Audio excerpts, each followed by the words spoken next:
42, 43, 44, 45, 46, 47, 48. If you're regular here, you realize that last year in November, we were in the same place picking day-old chicks with your favorite farmer, and he was exploring the process of importing day-old chicks from Netherlands to Uganda. And well, today we are going to take a deeper look or a closer look at some of the key issues that are involved.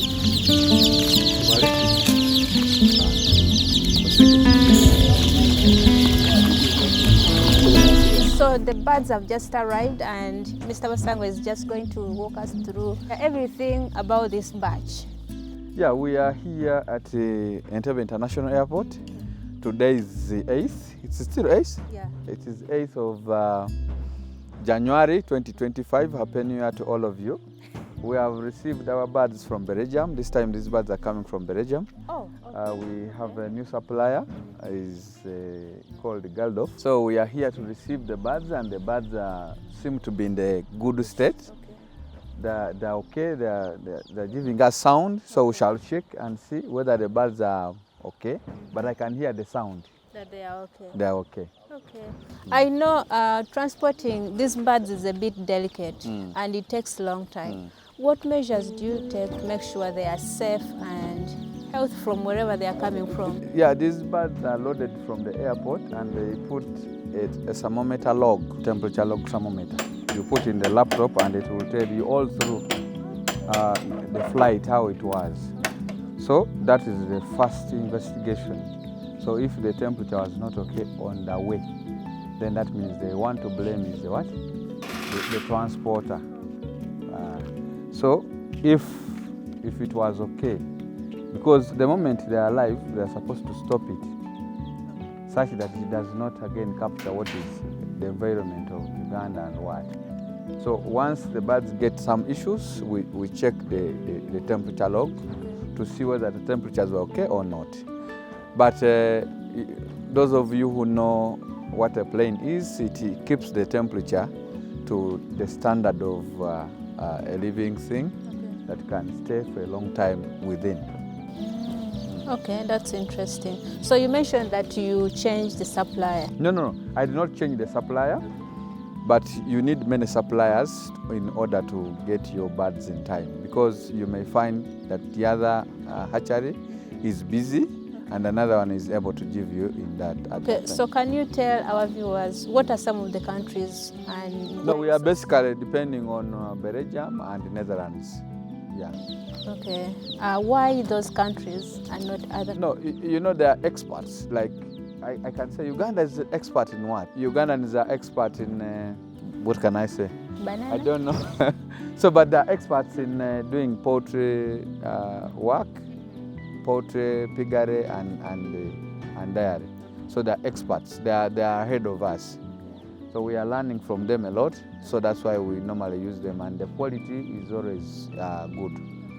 Do you have like any things you consider, any factors you consider to book with any given hatchery? Yeah, first of all, do they have the capacity to supply? That one is number one. Number two, what is the quality and the terms and conditions? Are they favorable to Ugandans or not? If they are not favorable to me, then I don't take the deal. But always their conditions are favorable to us. Okay. Yes. What do you mean the quality? Because the quality means the quality of the birds that are hatched. You know, the machines they have modern machines. So the machines also determine the quality of the chicks that you're going to get. So it's always, we look at the facilities that they have, but I know they have the best facilities in the world that meets the the world standards of hatching birds. Do they have the strong birds that are able to catch up with our environment in Uganda? Because if they are not, then can they load birds from, like, for example, they are coming from Belgium and they reach here alive like this? So those are the things that I look at. And what is the packaging? Is the packaging okay or not? So I first ask them, show me how you package, and then I look at their packaging, And then I also say, okay. You do this online or you? No, we do online. We have meetings. Okay. We can have a meeting, Zoom meeting. We look at how they do. They can send to me their catalogs on videos of how they have been sending birds to other countries. Okay. So many things they show to us. They show me the facility of the hatchery, Okay. and then we confirm that these people are able to do it. Mm. Okay. So we thank God that the birds are. Yeah, the birds are okay. Yeah, we don't have to take more time because we need to load them and take them away to them. So since last November, has there been any changes in the importation policy of the birds for either your farm or the government? No, we are still operating the same way. The same regulations are still the same. We are still following the same policies, and there's nothing has changed. Nothing has changed. Even when it comes to you? Yeah, nothing has changed. To me, for us, we always tell the farmers, if you want to get birds with us, at least the minimum should be 100 birds. Yes, then you book with us, and then we will tell you which date you will receive your birds. All right, and that brings me to another question. If someone is not in Uganda, can you kindly guide them on how they can import birds in their countries? No, importing birds in their countries depends on the country's policy. I can't know what is in their country, but maybe linking them with the supplier, I always do. There are so many people that have contacted me about the same, and I've always linked them with the supplier, but the policies of their home or their country, I don't know. So it is their duty to know what is the requirement of their country to import the old chicks. How about the policies of where you get the birds from, like? No, the number one, those people, if to qualify, they will ask you to buy a full pallet of birds. That is about 22,000 birds. Number two, they will ask you to pay them cash, 100% cash down before 4 weeks before delivery of your consignment. And then what else? They will want you to have the local documents, like the import permit. They want to look at the import permit that is allowing you to import the birds in your country or into your country. So everything has to start with you finding out exactly. Yeah, of course. So many suppliers in Europe, they always ask you, where is your import permit? Because they may put the birds on the plane to come to your country, and the birds are rejected, and that means either the birds will be banned, which is a big loss for you, because you will have paid them 100% cash down. So they want to be assured of the import permit that you've been granted to import by the authority of that country. For those of you who are just joining us on this channel, this is Call Me Fridaus, and I'm with Mr. Basangwa, and he's the favorite farmer on this channel. He's so knowledgeable. So we're just from Entebbe, we're just from picking their old chicks. So I want him to share with us, and you who is especially new, why do you choose to import their old chicks that are layers, and why are they so popular with farmers? Yeah, I've always explained this to our farmers or to our viewers, the followers, that importing the birds, we don't do it for luxury. We do it because, number one, we want quantity. We have our local breeders, but sometimes they don't have the capacity to supply all of us the birds in time. And like I told you, that when we begin a year, we always make a production plan. And to fulfill the production plan, you must have the stock.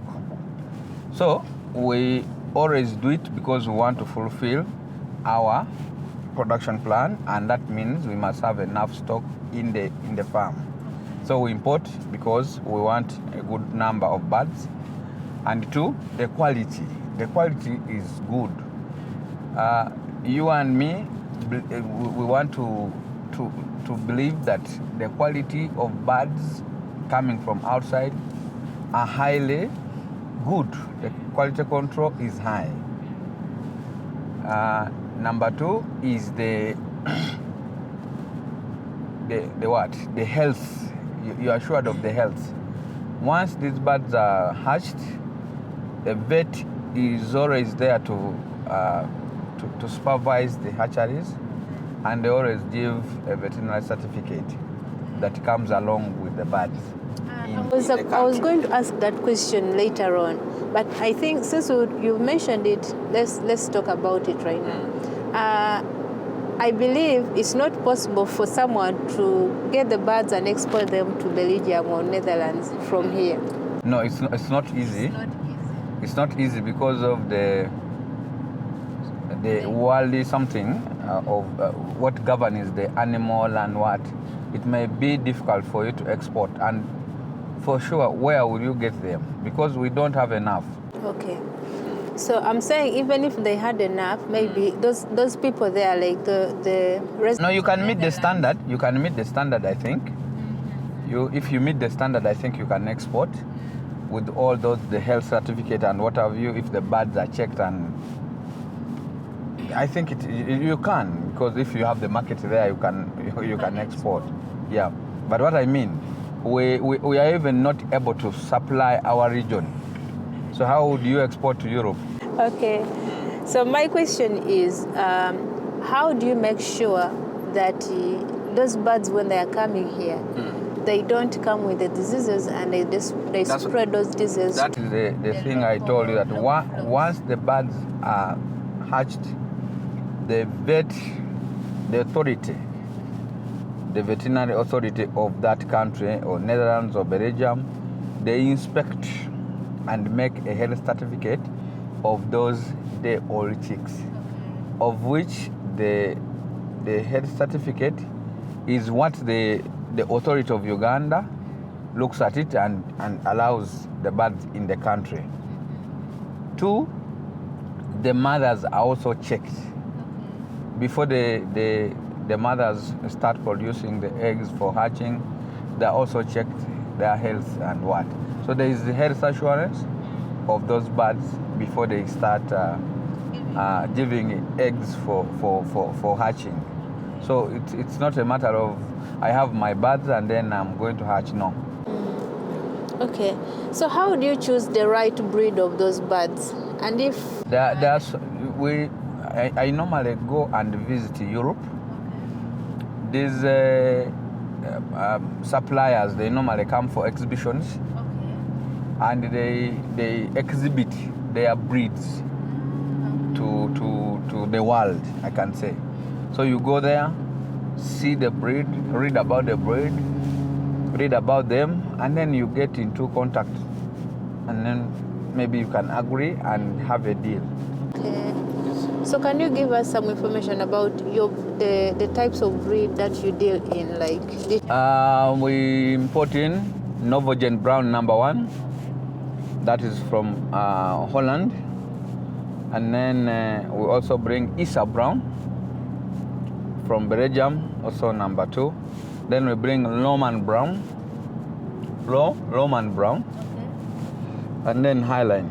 Those birds, the way we are talking about those Brown, maybe Lohman Brown, Novogen, they're like having cars. Maybe you have a Toyota Hilux, but you have another Toyota Corona, you have all like that. But they're all vehicles. They can move you from Kamuli to Entebbe. So all these birds are good layers. They have difference in sometimes eating the feeds. They have some differences in giving eggs. Maybe the eggs they lay per year, and then their weight, their body weight. So those are the differences they normally have. Yeah, but they are all good birds. all the birds I've mentioned, I've used them on my farm, and they all perform.